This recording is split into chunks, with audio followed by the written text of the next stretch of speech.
Good morning, good evening, good night, Mr. Walker. This is my presentation. It's all about Tourette's disorder. Tourette's disorder is a neurological disorder that causes motor and verbal tics. Tourette's is a chronic disorder.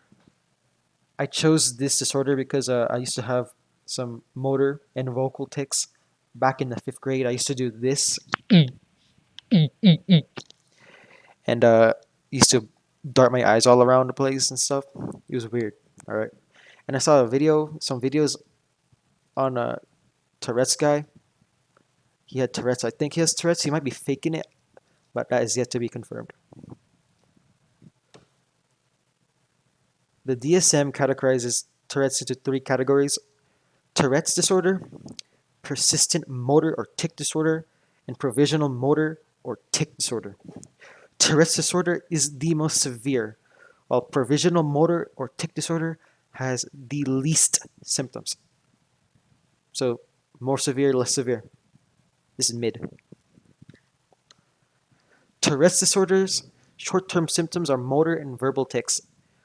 Motor tics can be as simple as blinking or clearing throat, like to hold body movements where you can, like some people roll their whole arm around or move their whole leg around, or it could be a combination of vocal and motor tics.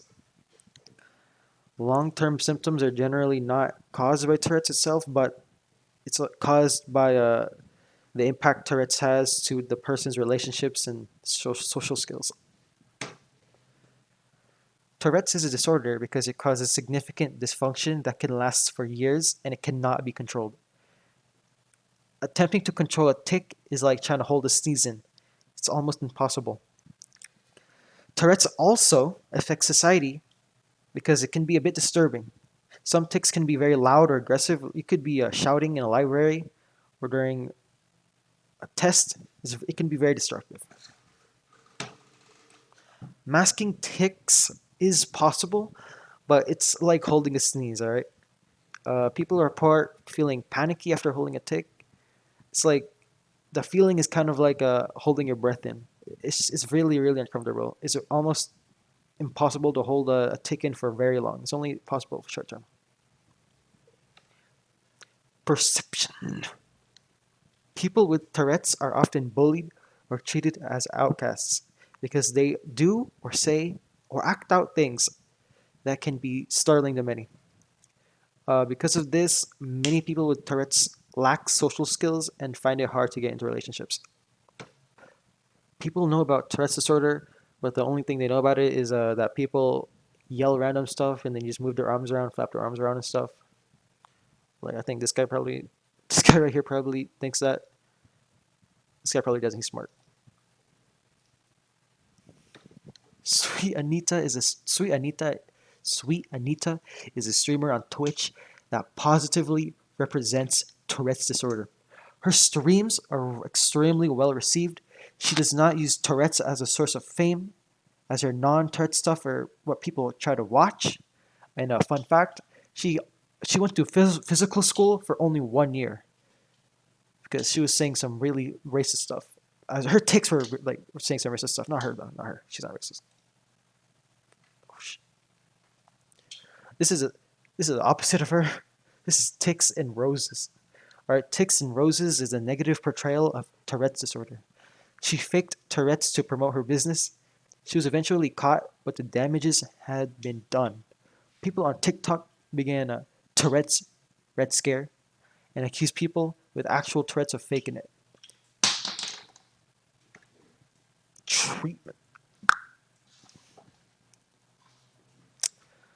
Comprehensive behavioral intervention for tics can decrease the severity of tics by attempting to find and eliminate any triggers for the tics.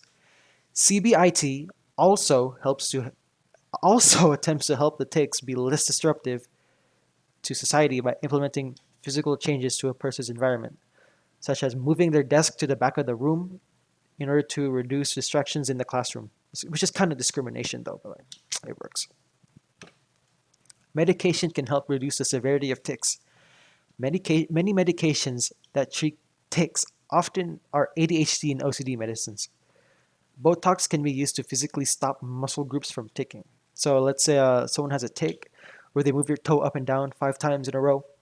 Injecting Botox into that toe can stop that tick instantly.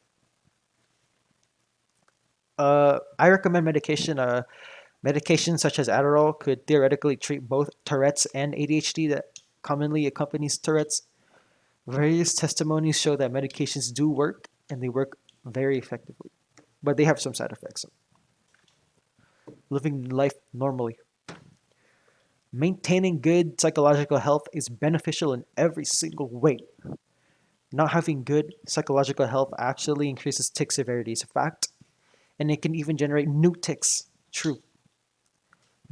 Maintaining good psychological health can also help other people with Tourette's get motivated, which is always it's a good thing. It's always a good thing, and you just feel better too. All right, this is Emma. Emma was a woman, or is a woman, uh, who had Tourette's for her whole life.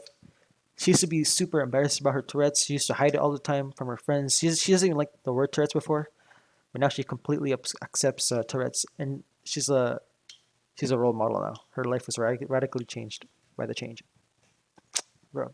Okay, Emma's story helped me understand how people with Tourette's actually feel about themselves. Ooh, they feel alien and ashamed. They aren't actually like harmed by the Tourette's itself, but their goals of fitting into society is what harms them, not the Tourette's. It may seem hard at first, but just like how sweet Anita had an incredibly hard upbringing, she had to drop out of regular school after 1 year. And then after that, she became extremely successful. And how Emma had extreme anxiety about her Tourette's during her early years, and now she's a role model. All right, it'll all eventually pay off.